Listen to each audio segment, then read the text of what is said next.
গাজায় ইসরায়েলি হামলায় আল জাজিরার ৫ সাংবাদিক নিহত হয়েছেন। নিহতদের মধ্যে ২ জন প্রতিবেদক এবং ৩ জন ক্যামেরা পার্সন। রবিবার এই তথ্য নিশ্চিত করেন গাজার আল শিফা হাসপাতালের পরিচালক। এ বিষয়ে আলোচনা করতে এই মুহূর্তে রাজধানীর গুলশান থেকে আমাদের সঙ্গে যোগ দিয়েছেন আন্তর্জাতিক সম্পর্ক বিশ্লেষক অধ্যাপক ডক্টর ইমতিয়াজ আহমেদ। অধ্যাপক ইমতিয়াজ আহমেদ, আপনাকে স্বাগত জানাচ্ছি ইন্ডিপেন্ডেন্ট টেলিভিশনে।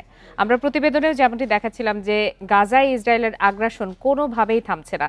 এবার তো একদিনেই ৫ জন সাংবাদিককে হত্যা করা হলো এবং তাদেরকে বলা হচ্ছে যে হামাসের সদস্য বা হামাসকে নেতৃত্ব দিচ্ছিল। এ ধরনের তকমা দিয়ে সাংবাদিককে হত্যা করা ইসরায়েলকে এই বিষয়টিকে জাস্টিফাই করতে চাচ্ছে। আসলে ইসরায়েল এমন একটা জায়গায় চলে গেছে যেখানে আমরা যেটাকে রিজন বলি বা যুক্তি বলি সেটা কোনোভাবেই কাজ করছে না। কারণ পুরোপুরি একটা জেনোসাইডাল রেজিম হয়ে গেছে, যেটা আমরা আগেও যে কোনো জেনোসাইডে আমরা দেখেছি যে রিজন কাজ করে না।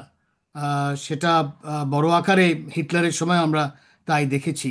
তো এখন ইসরায়েল সেই পর্যায়ে চলে গেছে, বিশেষ করে নেতানিয়াহুর ইসরায়েল, কেন সে ভালো করে জানে যে বড় ধরনের প্রেশার পড়ছে এবং বিশ্ব জনমত পরিবর্তন হয়ে যাচ্ছে। এমনকি ইউরোপের জনমত, যেখানে একাধিক দেশ অলরেডি বলছে যে সেপ্টেম্বরে তারা স্বীকৃতি দিবে প্যালেস্তাইন রাষ্ট্রকে।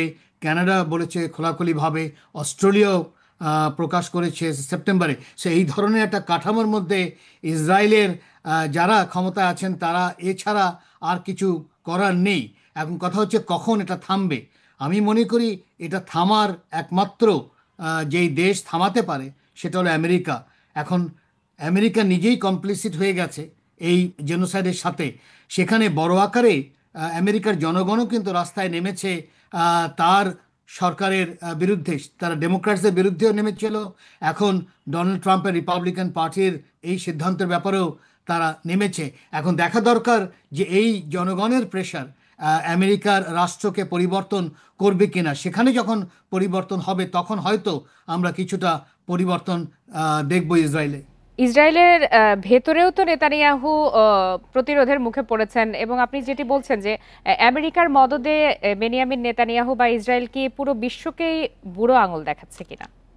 একেবারেই, মানে আমেরিকা ছাড়া সম্ভব না। একাধিক ইউরোপও মানে এখানে বলতে হবে ইউরোপিয়ান দেশগুলোও কিন্তু এর সাথে কমপ্লিসিট। বেশ কয়েকটা দেশ, যদিও সেখানে জনগণের যেভাবে প্রতিদিনই রীতিমতো রাস্তায় নামছে, সেই কারণে কিন্তু পরিবর্তন হচ্ছে। মানে এই যেই দেশগুলোর কথা বললাম এরা পরিবর্তন হচ্ছে এই কারণে, যেহেতু সেখানে জনগণ নেমেছে। ওইটা যখন বড় আকারে আমেরিকায় নামবে, এমনকি ইসরায়েলে নামবে, তখন হয়তো পরিবর্তন হবে। ডক্টর ইমতিয়াজ আহমেদ, আরেকটি বিষয় জানাবেন যে গাজায় আগ্রাসন তো সমস্ত ধরনের মানবিকতাকে ছাড়িয়ে গেছে। আমরা দেখেছি যে কতটা অমানবিক ভাবে চলছে একের পর এক হামলা এবং পুরো বিশ্বই সেটি দেখছে। আসলে শেষ কোথায়? এটি কি ধরনের রাজনীতি চলছে? না, বড় আকারেই মানে এই শতাব্দীতে পশ্চিমা বিশ্বের যেই সভ্যতার কথা বলা হচ্ছিল বা যেই ইনস্টিটিউশনগুলো দাঁড় করিয়েছিল সবগুলোই কিন্তু ভেঙে গেল। বলতে গেলে পশ্চিমা সভ্যতার উপরটাই একেবারে প্রশ্নবিদ্ধ হয়ে গেল। এখন এটাকে একেবারে যদি আবার টানতে হয় বা নতুনভাবে সাজাতে হয় তাহলে ওই জনগণের উপরেই আমাদের ছেড়ে দিতে হবে।